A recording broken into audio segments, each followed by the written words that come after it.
Halo, kembali lagi di perkuliahan keamanan basis data pada pembahasan auditing dan monitoring pada non-relasional. Tujuan pembelajaran pada materi ini adalah mahasiswa mampu menerapkan praktis dari prinsip-prinsip keamanan pada basis data non-relasional. Materi yang dibahas adalah auditing, monitoring, dan juga backup. Kita mulai pembahasan ya di bagian auditingnya. Mengetahui siapa yang mengakses atau memperbaharui data apa dan kapan mereka melakukan tindakan tersebut merupakan tugas dari komponen audit ataupun auditing dalam sistem basis data.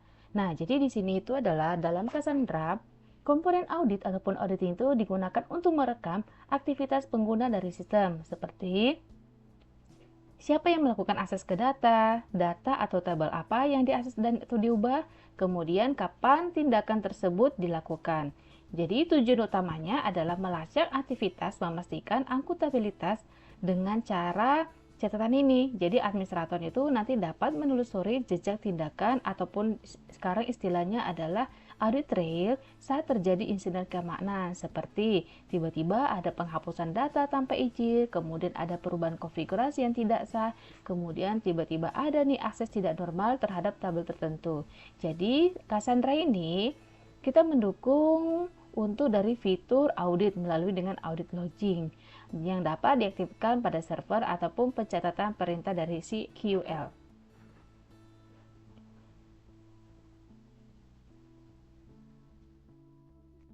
Nah, kemudian di sini nih dikatakan, sistem audit yang baik memungkinkan adanya rekonstruksi dan pemeriksaan secara detail terhadap urutan peristiwa jika terjadi pelanggaran keamanan ataupun istilahnya sekarang adalah security breach ataupun kegagalan sistem.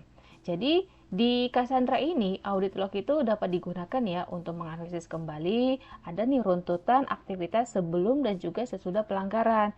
Contohnya ya, misalkan kalau admin dapat melihat bahwa user tertentu nih, user A menjalankan delete from transaksi pada waktu tertentu, lalu membandingkannya dengan log system untuk melihat apakah ada upaya akses ilegal nih gitu, karena sampai namanya ada kata delete gitu ataupun aktivitas yang lainnya.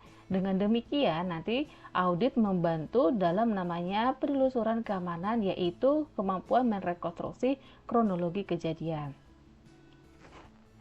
Nah, kemudian adalah komponen penting dalam audit adalah memastikan bahwa tingkat detail pencatatan log sudah cukup sebelum peristiwa penting terjadi. Nah, jadi di sini ya komponennya ini dalam Cassandra itu konfigurasi audit log itu dapat diatur nih, kita tentukan detailnya gitu. Jadi kayak gini adalah apakah hanya mencatat login sama logout ataupun nih apa hanya mencatat query-querynya saja ataupun kita bisa mencatat aktivitas dari role tertentu. Jadi jika loggingnya terlalu sedikit, maka ketika pelanggaran terjadi, informasi yang tersedia mungkin nih nggak cukup untuk nama dianalisis karena sedikit banget kan.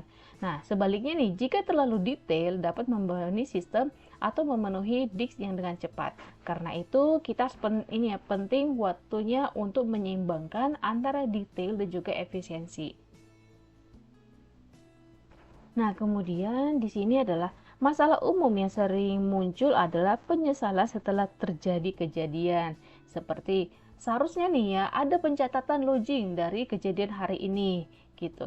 Berarti kan ini menggambarkan kesalahan umum ataupun manajemen keamanan itu audit logging itu baru diaktifkan setelah kejadian terjadi gitu. Nah, jadi di dalam Cassandra ini jika audit logging tidak aktif sebelumnya, maka pertama nih ya, tidak ada namanya jejak aktivitas sebelum waktunya aktif. Kemudian sulit nih kita mengetahui penyebabnya dan juga sampai kita mencari-cari siapa sih pelaku pelanggarannya. Susah banget. Jadi praktis terbaiknya adalah kita mengaktifkan audit logging ya sejak awal, kemudian juga kita menyimpan lognya terpusat dan aman, kemudian juga kita melakukan kayak ada rotasi ataupun backup nanti secara namanya rutin nih. Nah, jadi di sini adalah kita mencari tahu ya definisi dari namanya audit itu. Nah, jadi audit itu merupakan komponen penting dalam keamanan basis data yang berfungsi mencatat, memantau, dan menganalisis semua aktivitas penting sehingga jika terjadi masalah keamanan atau kesalahan sistem, administrator ataupun DBA dapat melacak penyebabnya secara akurat. Oke, kita sekarang membahas tentang audit sebagai pencatatan dan analisis peristiwa. Kita mulai pembahasan kalimat pertama ini ya. Audit dapat dianggap sebagai proses pencatatan dan analisis peristiwa, event logging dan analisis. Nah, jadi di sini adalah audit itu nggak hanya sekedar nyimpan log aktivitas ya. Jadi juga namanya kita melibatkan analisis nih terhadap log tersebut. Contohnya adalah bertujuan untuk mendeteksi perilaku mencurigakan, melacak perubahan yang data penting, kemudian mengidentifikasikan sumber pelanggaran keamanan gitu. Jadi dalam Cassandra itu mereka tuh mencatat event-event penting ya melalui dari audit logging ini. Contohnya ya kayak query SQL yang dijalankan sama ya kayak misalnya di SQL itu ada select, insert, update, delete gitu kan. Kemudian juga ada namanya untuk mencatat aktivitas login, mau itu berhasil, mau itu gagal. Kemudian juga ada nanti perubahan akses, kemudian juga role, permission gitu. Kemudian juga ada aktivitasnya lain nih kayak ada create table, sampai namanya ada drop case paste kayak gitu. Nah, jadi di sini adalah si administrator itu dapat melakukan menganalisis file log itu untuk menilai pola akses dan mencari sumber masalahnya. Nah, selanjutnya nih, sebagian besar bahasa pemrograman memiliki fungsi untuk menambahkan peristiwa ke dalam berkas log ataupun log file. Sehingga hampir semua aplikasi dapat dikonfigurasi untuk menambahkan data ke event logs di tingkat aplikasi ataupun application layer. Nah, jadi maksudnya di sini adalah biasanya kan aplikasi yang terhubung ke database, misalnya di aplikasi web gitu, sudah memiliki mekanisme logging sendiri dengan menggunakan fungsi logging kalau di Python. Kemudian adalah log4j di Java. Kemudian ada Winston kalau di Node.js. Jadi kan fungsinya itu digunakan untuk mencatat peristiwa siapa nih pengguna-pengguna yang melakukan logging, kemudian ada penambahan ataupun penghapusan data, kemudian juga bahkan ada error nih saat koneksi ke database gitu. Dengan demikian, logging di tingkat aplikasi itu memungkinkan si pengembang ataupun developer itu memantau aktivitas pengguna sebelum perintah dikirim ke dalam database-nya. Nah, kemudian kalimat selanjutnya adalah namun ada beberapa pengecualian, misalnya ketika menggunakan aplikasi pihak ketiga yang shortcut-nya tidak dapat dimodifikasi.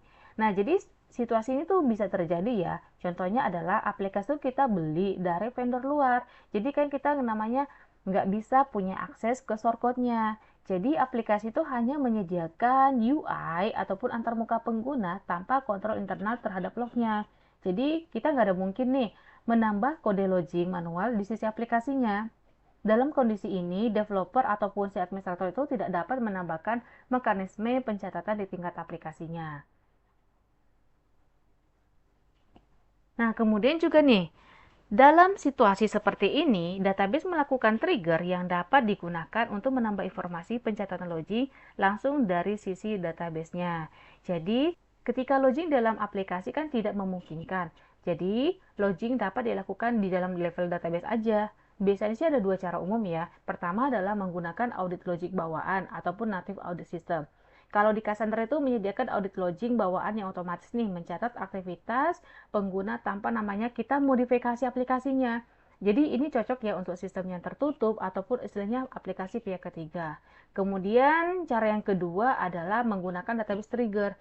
Jadi walaupun nih di Cassandra tidak memiliki trigger dalam artian nih kalau relational database management system kayak MySQL gitu, itu kan konsep serupa bisa mencapai namanya logs batch ataupun middleware loghawks gitu, pencatatan perubahan.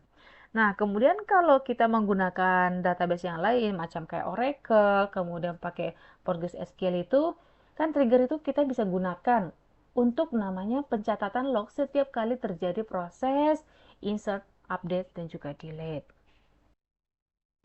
Sebagian besar sistem basis data yang sudah matang memiliki serangkaian laporan audit ataupun auditing reports ya, yang cukup lengkap, yang menampilkan aktivitas detail nih terkait keamanan sebagai berikut ya.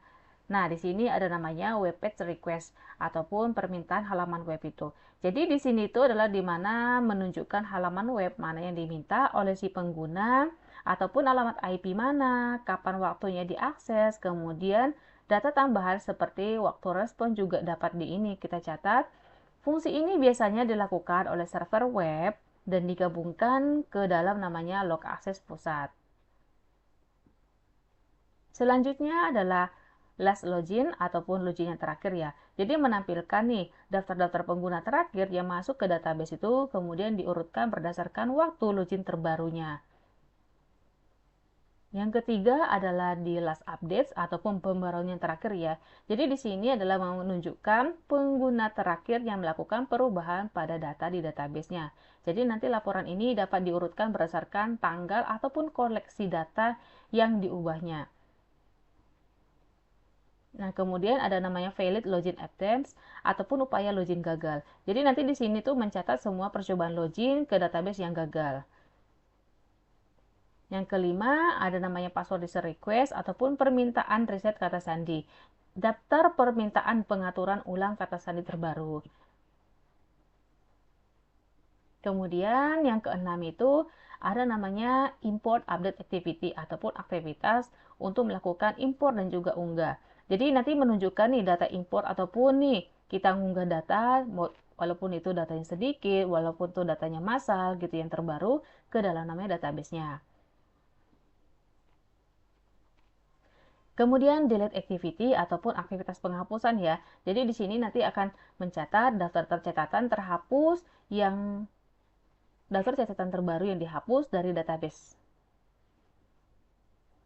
Kemudian juga ada search gitu. Jadi di sini itu adalah daftar pencarian terbaru yang dilakukan pada database ini. Jadi laporan ini juga dapat mencakup frekuensi query tertentu dalam periode waktu tertentu. Nah, kemudian yang terakhir adalah ada backup activity. Nah, berarti di sini adalah mencatat kapan data dicadangkan ataupun backup ataupun datanya dipulihkan ataupun melakukan restore. Nah, jadi selain laporan standar tersebut, bisa ditambahkan juga ya ada laporan audit khusus tergantung pada model keamanannya ataupun security model yang digunakannya. Misalkan nih, jika sistem menggunakan Role Based Access Control atau RBAC, maka laporan audit bisa mencatat secara rinci nih, yaitu pengguna mana yang diberikan peran tertentu, kemudian kapan perubahan peran tertentu yang terjadi. Nah, sesuai dengan namanya, penggunaan dari role base, jadi menggunakan berdasarkan role tertentu. Kemudian kita masuk ke dalam namanya audit pada Cassandra database ini. Jadi pengaktifan audit log dapat dikonfigurasikan menggunakan langsungnya di cassandra.yml. Namun kita bisa juga ya menggunakan pakai node tool. Jadi node tool itu sering namanya dianggap lebih dominan pada monitoring dibandingkan logging gitu. Tapi node tool ini juga bisa digunakan untuk logging, cuman dominannya dia ataupun kawasannya dia untuk bekerja adalah lebih banyak ke dalam monitoringnya. Oke, jadi kita sekarang masuk ke konfigurasi Cassandra.yml untuk audit log ya. Nah, jadi di sini kan fitur si auditing logging-nya itu memungkinkan nanti si administrator merekam aktivitas pengguna dan sistem juga untuk tujuan keamanan, kepatuhan ataupun selain untuk penelusuran ketika ada insiden. Jadi semua itu dilakukan pada file konfigurasi yang utama ini ya, yaitu adalah cassandra.yml. Nah, jadi di sini adalah yang kita bahas konfigurasinya adalah yang pertama ada enabled gitu. Nah, jadi di sini fungsinya menentukan apakah sistem audit logs itu aktif ataupun tidak gitu. Nah, jadi di sini nanti ya itu akan ada pilihannya true ataupun false. Kalau ada true itu berarti audit logging-nya diaktifkan, kalau false itu audit logging-nya dimatikan nih. Jadi, kalau kita mengaktifkan true itu berarti nanti si Cassandra itu mulai mencatat semua aktivitas sesuai dengan filternya ya, mau dia cache-nya, usernya atau kategorinya. Nah, jadi kalau contohnya false ya pasti kebalikannya itu berarti tidak ada aktivitas yang dicatat ke log walaupun pengaturan lain itu sudah diisi. Oke, kemudian kita masuk ke logger. Nah, jadi logger itu fungsinya adalah untuk menentukan kelas logger ataupun audit logger implementation yang digunakan untuk menulis logs-nya. Nah, jadi di sini adalah nilai default-nya itu itu adalah bin audit logger. Nah, kalau yang tadi kan, kalau nilainya enable itu kan true or false nih. Jadi khusus untuk logger ini adalah kita menggunakan bin audit logger. Jadi di sini adalah kalau kita menggunakan bin audit logger itu mencatat log dalam format biner ataupun defaultnya nih gitu kan yang paling efisien. Kita masuk ke audit log dir. Kata dir aja sudah ketahuan ya, berarti itu adalah lokasi direktori tempat si audit lognya disimpan. Jadi fungsinya adalah menentukan lokasi direktori di server tempat Cassandra menyimpan audit lognya. Jadi nilai defaultnya itu kalau nggak diatur ya, cassandra.logir.audit. Nah, kalau contohnya kita atur, gitu nanti bisa kita lihat di cassandra.logir plus nanti apa nih dalam foldernya. Jadi direktori ini harus memiliki izin tulis ya untuk pengguna si Cassandra. Jika tidak ada, Cassandra akan membuatnya secara otomatis saat pertama kali kita menggunakan ataupun menulis lognya. Selanjutnya adalah include case space. Nah, di sini berarti ada case space yang ingin disertakan dalam audit logs. Nah, jadi di sini fungsinya adalah menentukan daftar cache space yang aktivitasnya ingin dicatat ke dalam audit log ya. Nah, di sini formatnya itu misalnya kalau daftar array itu nanti dipisahkan koma. Misalnya adalah nama cache space 1, kemudian koma nama cache space 2, kayak gitu. Untuk dari namanya penamaannya dia. Untuk defaultnya itu semua cache space ya disertakan. Nah, jadi dengan menggunakan dari si jenis konfigurasi ini berguna ya jika hanya ingin mencatat aktivitas pada case space sensitif nih. Contohnya bagian keuangan, transaksi gitu kan. Dan juga kita bisa melakukan untuk pengabaian cache sistemnya. Kemudian kita masuk ke exclude case space-nya. Gitu. Kalau yang tadi ada include, berarti ini adalah exclude-nya. Berarti adalah kebalikannya. Di sini adalah di mana daftar case space ini yang ingin dikecualikan dari audit log. Berarti istilahnya adalah kita bisa menentukan case space yang tidak ingin dicatat ke dalam namanya audit log-nya. Jadi fungsi dari konfigurasi ini adalah membantu nih mengurangi beban log pada case space yang sering diakses tapi tidak sensitif gitu. Contohnya kalau dalam Cassandra itu ada namanya sistem trace. Oke, kemudian kita ada namanya include kategori. Berarti di sini adalah ada nih kategori audit log itu yang ingin disertakan. Nah, jadi fungsinya adalah menentukan kategori-kategori apa sih aktivitas yang ingin dicatat ya. Kalau yang umum kan ada namanya di ML, di DL, di CL, ada out, ada query gitu. Kita ingat lagi nih, di ML itu kan data manipulation language, berarti ada namanya insert, update, delete gitu kan sama select. Kemudian nanti ada namanya DDL ataupun data definition language, berarti ada create, alter, dan juga drop. Kemudian juga nanti ada DCL, itu berarti namanya ada data control language, itu seperti kayak perubahan hak akses ya, kayak ada grant, ada revoke gitu. Jadi defaultnya adalah nanti semua kategori itu disertakan di sana. Nah, kemudian nih kalau ada include pasti ada exclude-nya nih gitu kan. Berarti di sini adalah daftar kategori audit log yang tidak ingin dikecualikan ataupun istilahnya kan kita tidak masukkan, kita tidak catat ke dalam audit log-nya. Nah, jadi di sini adalah biasanya digunakan untuk mengurangi ukuran log jika ada kategori yang tidak relevan. Nah, kemudian ada namanya include user, itu daftar pengguna atau user itu yang ingin disertakan ke dalam namanya audit logs-nya. Nah, di sini fungsinya dari pengertiannya saja, berarti di sini adalah menentukan daftar pengguna ataupun user yang aktivitasnya ingin dicatat dalam audit logs nih. Jadi, sangat berguna ya untuk fokus pada pengguna yang memiliki hak akses istimewa. Contohnya adalah privilege user, seperti super user, kemudian juga untuk adminnya. Selanjutnya nih, karena ada include user, berarti ada exclude user ya. Berarti ada kebalikannya nih, berarti sini adalah di mana dikecualikan. Berarti adalah kita menentukan pengguna yang tidak ingin dicatat aktivitasnya. Nah, jadi di sini adalah biasanya digunakan untuk mengecualikan akun sistem ataupun service yang sering menjalankan query otomatis agar log tidak membengkak gitu. Jadi untuk konfigurasi ini ya, ada hal-hal yang paling penting nih kita harus namanya pertimbangkan. Jadi pertama adalah ketika kita mau namanya menggunakan Cassandra, maka pertama aktifkan audit sejak awal. Kemudian juga nanti ada namanya untuk log otomatis nih agar file log itu tidak namanya kayak menumpuk banget gitu. Jadi kemudian ada namanya kita simpan log itu ke partisi ataupun disk terpisah untuk namanya kita pencegahan kehabisan ruang sistem nih storage yang tersedia. Kemudian juga gunakan nih kombinasi include dan juga exclude secara hati-hati. Jadi nanti jangan sampai overlap ya di sana itu. Kemudian juga nanti kita integrasikan log Cassandra itu ke sistem keamanan nih untuk nanti pemantauan real time-nya. Oke, nah jadi di sini ada namanya contoh ya gambaran konfigurasi audit logging option itu yang sudah kita bahas nih. Yang pertama ada namanya audit logging option ya. Jadi di sini kan kita tadi nih sudah bahas kalau enable itu nilainya adalah true ataupun false. Kemudian nanti untuk dari logger itu ada juga nanti nilainya ada bin audit logger. Kemudian juga nanti untuk dari audit logger itu, nah kita bisa nanti kayak penyimpanannya di mana nih di log itu. Kemudian juga untuk penentuan nih dari yang akan kita masukkan, kita sertakan case space-nya itu kita tadi nih my case 1 ataupun my case space 2. Kemudian juga untuk dari kebalikannya exclude itu adalah apa sih istilahnya yang kita mau tidak catat ke dalam namanya audit log-nya. Kemudian juga nih yang kategori yang tadi saya kasih tahu itu ada DDL, DDML, DC, dan juga DCL gitu. Kemudian juga kategorinya nih yang istilahnya kita nggak perlu catat nih, berarti kita pilih DCL-nya. Kemudian juga kita bisa menentukan dari aktivitas pengguna siapa nih wajib nama kita catat. Bisa admin, bisa nanti user yang lainnya.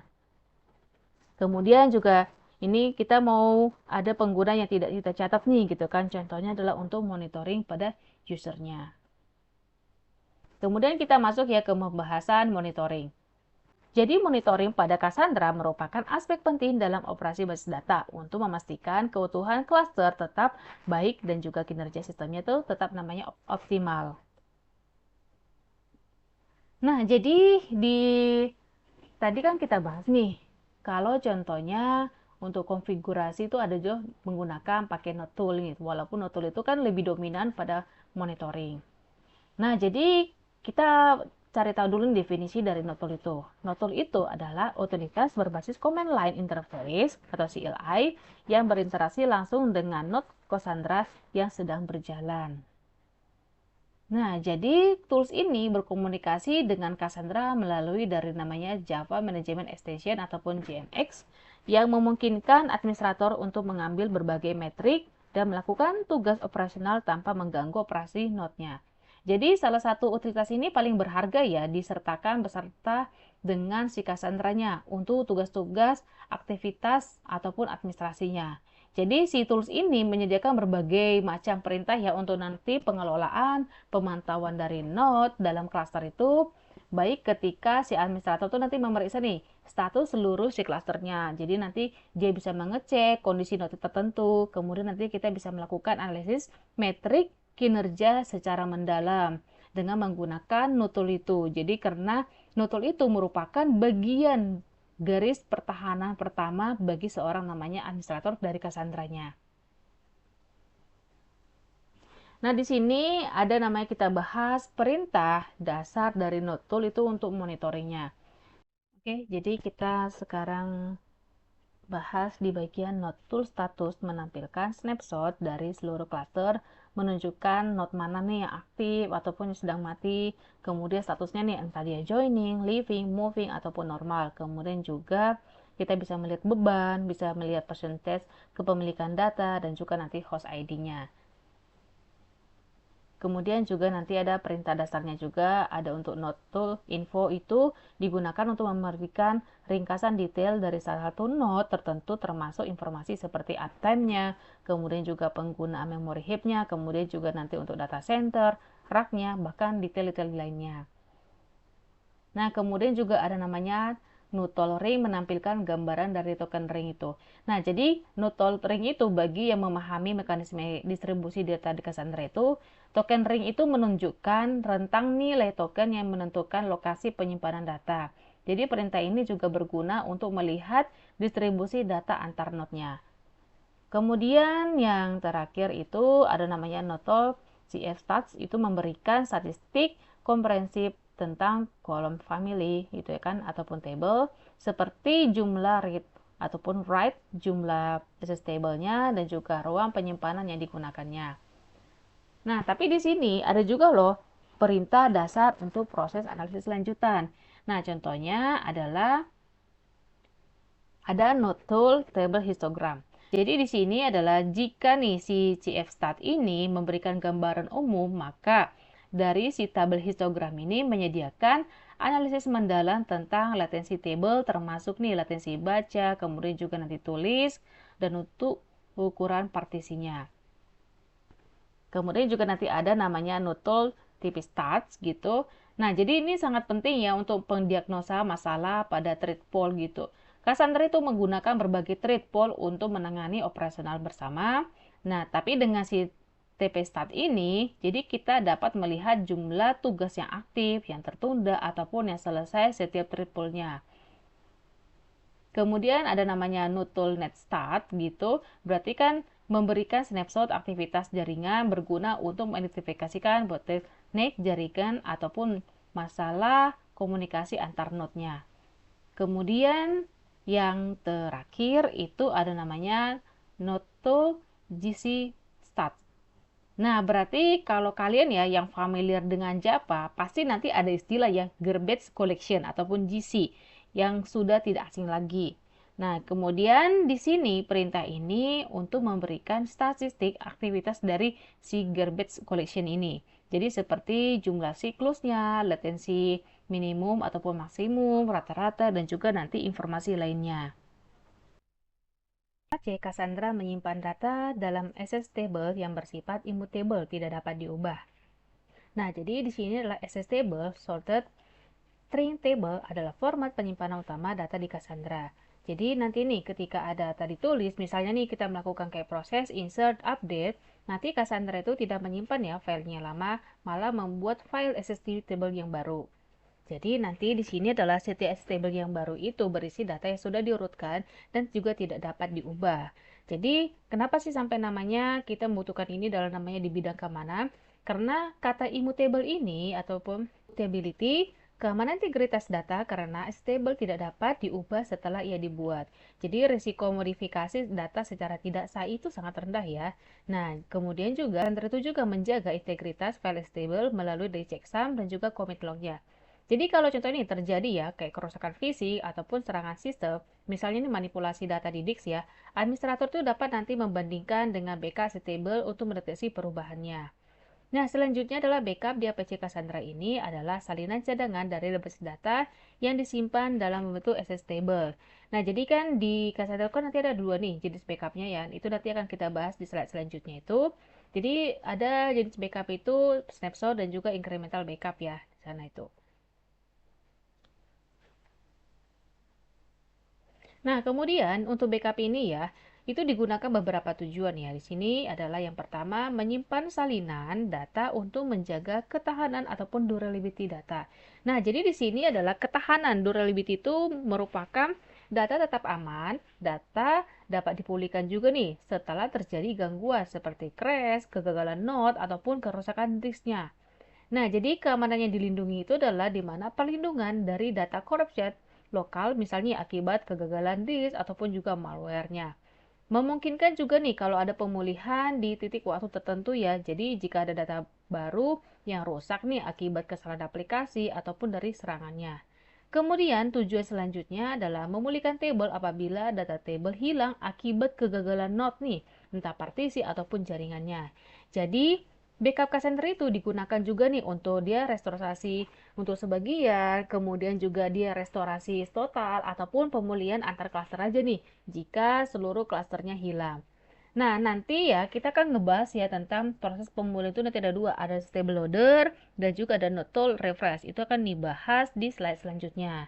Nah, jadi di sini ya, di tujuan itu juga keamanan dilindungi itu menjaga availability ataupun keadaan dan juga continuity system, keberlanjutan sistem, membantu juga menelusuri tentang pasca insiden nih, misalkan entah ada serangan ransomware karena data asli tetap tersedia. Selanjutnya, tujuannya adalah memindahkan file executable ke mesin lainnya untuk tujuan portabilitas ataupun portability. Nah, jadi di sini tuh kan backup stable itu dapat digunakan juga loh untuk migrasi data antar cluster ya di Cassandra. Kemudian juga kita bisa melakukan replikasi ke lingkungan uji coba. Kemudian juga kita nih bisa melakukan nanti bantuan ke pindah ke sistem cloud lainnya, entah dia AWS, entah dia GCP, entah dia Azure gitu. Nah, jadi keamanan yang terkait ya di tujuan ini adalah di mana pastikan backup terinskripsi sebelum kita pindahkan ya ke mesin yang lainnya. Kemudian gunakan juga nih kontrol akses file seperti file permission agar tidak ada ya pihak-pihak yang tidak berwenang yang dapat menyalin access table-nya. Kemudian tetap namanya kita terapkan checksum dan juga hash verification-nya ketika ada restorasi untuk menjamin integritas dari si datanya. Oke, kemudian kita nih ya, kita ngebahas tentang nanti si jenis backupnya itu ada snapshot dan juga incremental backupnya. Nah, kemudian di sini kita fokuskan dulu ya ke bagian ke snapshotnya dulu nih. Nah, jadi di sini dikatakan ya, snapshot merupakan salinan file table dari sebuah table pada waktu tertentu yang dibuat menggunakan hard link. Nah, kemudian selanjutnya adalah snapshot dapat dibuat secara manual oleh pengguna ataupun nih otomatis dari awal oleh sistemnya ketika namanya kita melakukan create database dari awal. Ketika dilakukan nih secara manual ya, jadi kita tunggu dulu ya 60 detik nih agar snapshotnya itu bisa secara otomatis nanti beroperasi. Nah, kemudian kita masuk ya ke dalam namanya incremental backup. Incremental backup merupakan salinan file as a table dari sebuah table yang dapat dibuat melalui hard link setiap kali memtables ataupun data sementara di memori. Kemudian nanti di flash ke disk sebagai access table. Nah, jadi kalau kita lihat ya, perbedaan dari namanya snapshot dan juga nanti incremental backup ini adalah berarti kalau si snapshot itu dia membuat salinannya nih di hard link dari file as table yang ada pada waktu tertentu. Sedangkan kalau incremental itu adalah menyimpan salinan. Ingat ya, berarti snapshot itu adalah membuat salinan, sedangkan incremental itu adalah menyimpan. Jadi menyimpan as table baru setiap kali di flash terjadi setelah snapshot terakhir. Jadi kalau kita lihat ya tujuan dari si snapshot itu backupnya cepat dan efisien dan juga tidak menduplikasi data spesifik sepenuhnya ya. Kemudian juga kalau si incremental itu dapat namanya menghemat waktu karena hanya data baru yang dapat di backupnya gitu. Nah, makanya nih kita lihat ya, jadi makanya dibilang nih incremental backup itu digunakan loh bersamaan dengan snapshot itu untuk nanti pengurangan waktu backup dan juga penghematan dari si disk space-nya.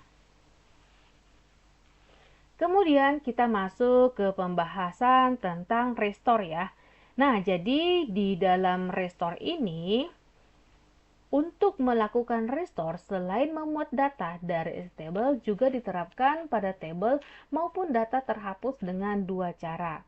Nah, yang pertama itu table loader, ataupun nih, kalau secara ini singkatnya gitu kan, itu adalah melakukan mengimpor ataupun meload file stable dari luar ke dalam cluster Cassandra melalui jalur normal replikasi data, seperti ketika data baru masuk ke sistem. Nah, berarti di sini adalah kalau kita membahas tentang stable loader ini adalah memuat ulang data dari snapshot ke cluster baru.